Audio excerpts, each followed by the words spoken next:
नमस्कार। आज हमारे साथ रवि जी बिग भारत के चीफ एडिटर जुड़े हुए हैं, जिनसे हम बिहार के राजनीति के बारे में चर्चा करेंगे। रवि जी, आप बिहार के राजनीति के बारे में क्या देख रहे हैं, क्या सोच रहे हैं, किसका भविष्य बिहार की राजनीति में उज्जवल होने वाली है 2025 में? ये सबसे पहले तो बहुत धन्यवाद आपको सुनील जी कि आपने बिहार के राजनीति के विषय पर चर्चा का एक सेशन रखा है।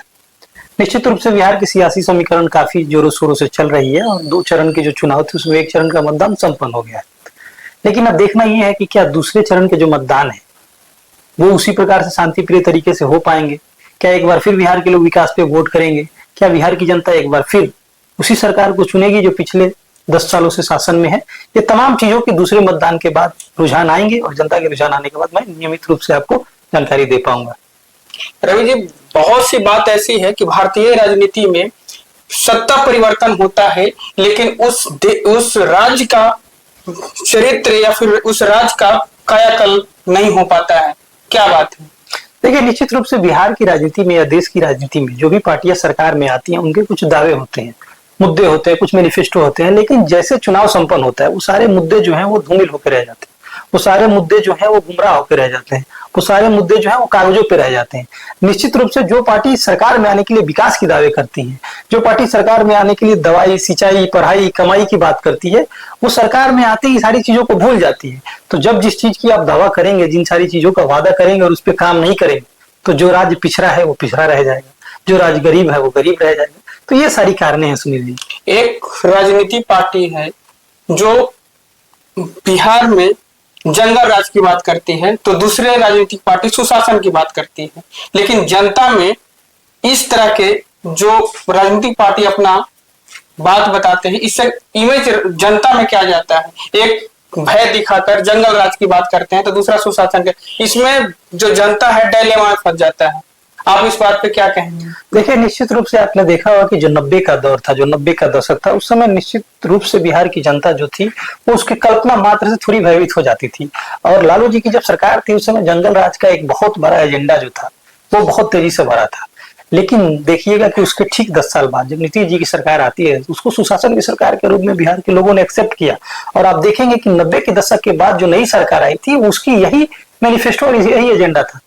नीतीश जी की जो सुशासन की सरकार आई थी वो लॉ एंड ऑर्डर पे आई थी। नीतीश जी की जो सुशासन की सरकार आई थी वो डोमेस्टिक वायलेंस के अगेंस्ट में आई थी। नीतीश जी की जो सुशासन की सरकार आई थी वो डेवलपमेंट पे आई थी। तो निश्चित रूप से दोनों जो पार्टियां हैं वो अपने अपने विचारों को लेकर, अपने अपने विचारधारा को लेकर सरकार में आए थे। और आप देख रहे हैं कि किस प्रकार जंगल राज और मंगल राज का खेल जो है बिहार में चल रहा है। तेजस्वी यादव ने प्रत्येक परिवार को तो सरकारी नौकरी का वादा किए हैं। क्या यह धरातल पर संभव है? देखिए, आप भी जानते हैं, पढ़े लिखे व्यक्ति हैं, आप जानते हैं कि पूरे परिवार में एक सरकारी रोजगार देना, एक सरकारी नौकरी देना, जब भी हम इकोनॉमिक पर्सपेक्टिव से बात करते हैं तो देश में 3% ही गवर्नमेंट एम्प्लॉयमेंट है। इसका मतलब कि 3% व्यक्ति ही सरकारी नौकरी में है और 3% लोगों को रोजगार मिला है। 97% लोग जो है अनऑर्गेनाइज सेक्टर में इन्वॉल्व है, असंगठित क्षेत्र में। तो इकोनॉमिक्स पर्सपेक्टिव से जब आप देखेंगे तो ये संभव नहीं है बिहार जैसे राज्यों में जहां की 12 करोड़ जनसंख्या है और तकरीबन 50 लाख से ज्यादा परिवार को नौकरी देना, ये संभव नहीं है। कहीं ना कहीं तेजस्वी जी इन सारी चीजों की गहराई को नहीं समझ पा रहे और ये चुनावी दावे बन के रह जाएंगे। तीसरे फ्रंट के बारे में चर्चा हो रही है और जन सुराग पार्टी, उनकी इस बार बिहार की राजनीति में कितना संभव हो पाएगा कि वो सीट ला पाएंगे? देखिए, निश्चित रूप से जन सुराज जो है वो अपनी बातों को लेकर बेहतर तरीके से बिहार के लोगों को इन्फ्लुएंस किया है। बिहार के युवा काफी प्रभावित भी हैं जन सुराज के दावे से और लगातार प्रशांत किशोर जी जिस प्रकार की मुद्दे पे बात कर रहे हैं, चाहे वो प्रवासी मजदूर की बात हो, चाहे वो गरीबी से निकालने की बात हो, चाहे गरीबी से निकलने का रास्ता एकमात्र स्कूल का रास्ता ये स्लोगन हो, ये तमाम चीज बिहार के विकास को संकेतित करता है। और बिहार के लोग प्रशांत में एक नए भविष्य के रूप में, बिहार के लोग प्रशांत जी को एक नए संभावना के रूप में देख रहे हैं। तो निश्चित रूप से इसका फायदा जन सुराज के प्रत्याशियों को इस बार के चुनाव में देखने को मिले। बिहार की राजनीति में बहुत बड़ी कमियां ये है कि वह जातिगत आधारित राजनीति किया जाता है, जो कहीं ना कहीं हमारे जो भविष्य को एक गर्त में ले जाके छोड़ देगा। तो क्या ये नवयुवक इस बात को नहीं समझते हैं? बिहार कर विशेष करके इसमें आप क्या कहना चाहेंगे? देखिए, चूंकि बिहार जो है जातिगत राजनीति से बाहर अभी आ नहीं पाई है।